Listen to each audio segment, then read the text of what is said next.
আজি আমি চেপ্টাৰ সম্বন্ধ আৰু ফলন এক্সাৰসাইজ 2.3 এক নম্বৰ কুৱেশ্যন আলোচনা কৰিম কি দিয়া আছে তলৰ কোনবোৰ সম্বন্ধ ফলন যুক্তি দিয়ে যদি ফলন ইয়াৰ আদি ক্ষেত্ৰ আৰু পৰিহাৰ উলিয়া আগতে মই ইন্ট্ৰডাকচনত ফলনৰ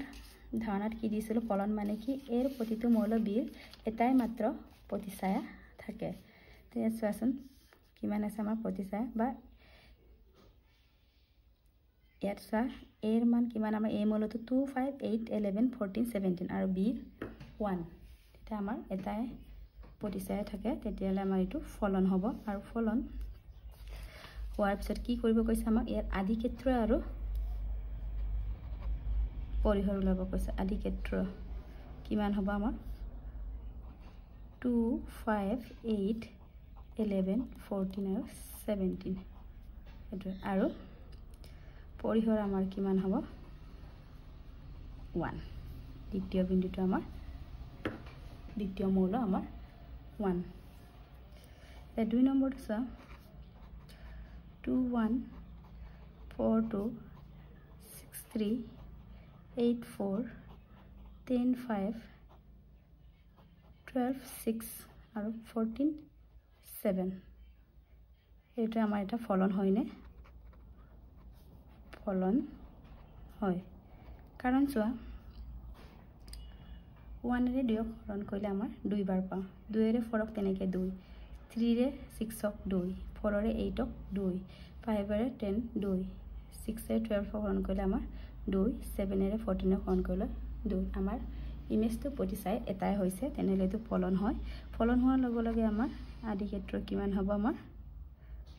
প্ৰথমটো আমাৰ কিমান 2 4 6 8 10 12 14 আৰু পৰিহৰ কিমান আমাৰ বেলেগ বেলেগ ধাৰণাও ল'ব পাৰা তোমালোকে এটা পৰিহৰ আমাৰ দ্বিতীয় মৌল হ'ব কোনকেইটা আমাৰ 1 2 3 4 5 6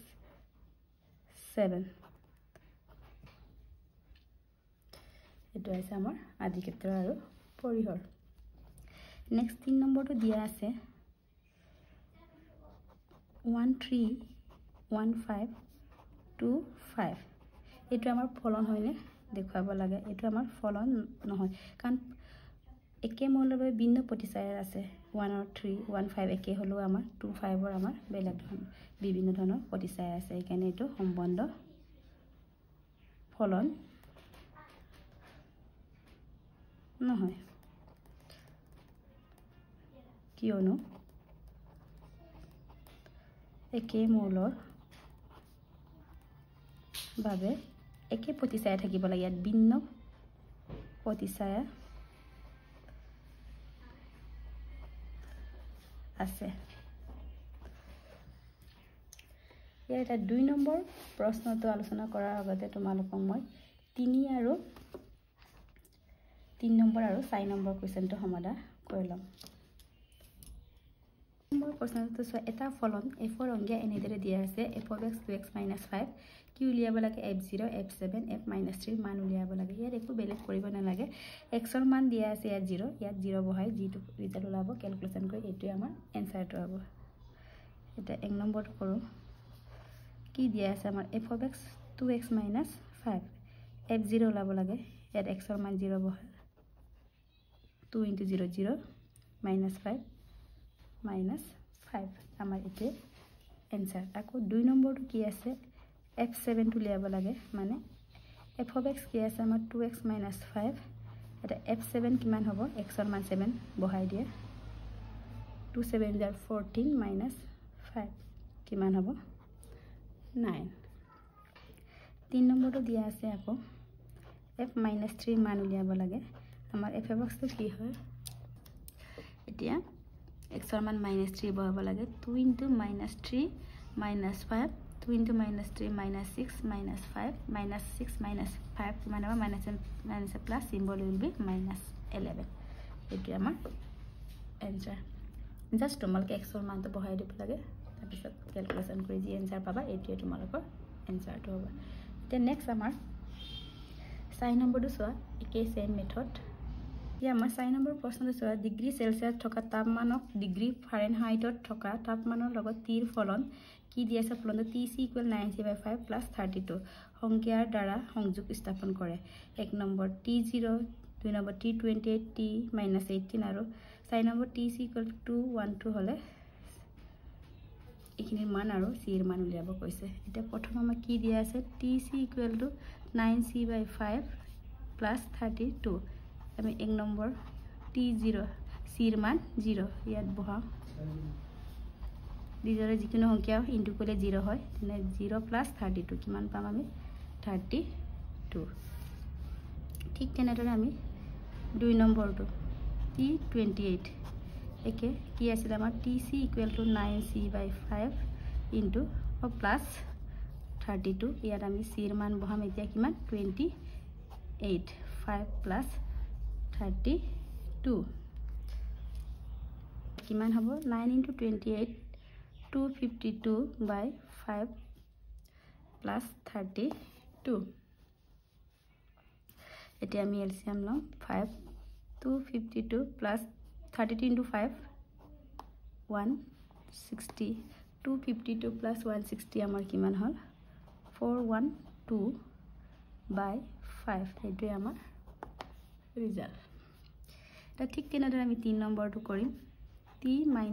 10 মানে c এৰ মান এতিয়া আমি -10 বহাম কি আছিল আমাৰ TC = 9c/5 + 32 এটা c এর মান আমি -10 বহাম -10 5 + 32 5 এর 10 2 টাইম গল এটা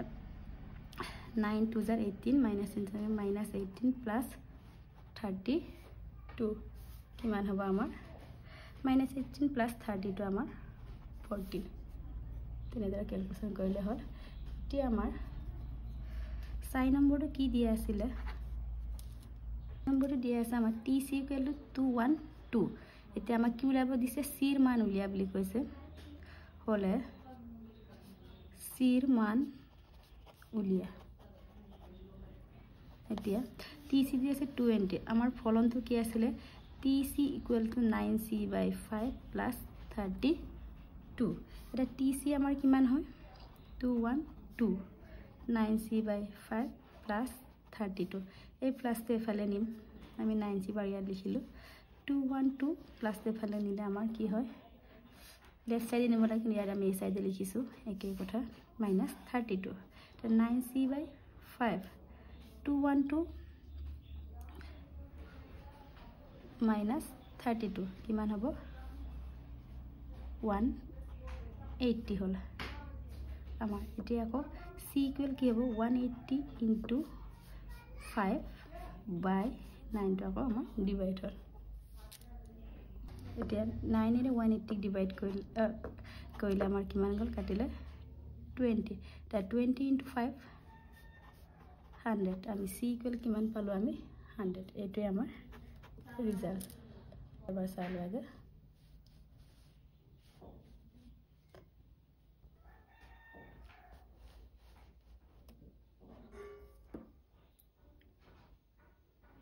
ইয়াৰ পিছৰ নেক্সট ভিডিঅ'ত আলোচনা কৰা হ'ব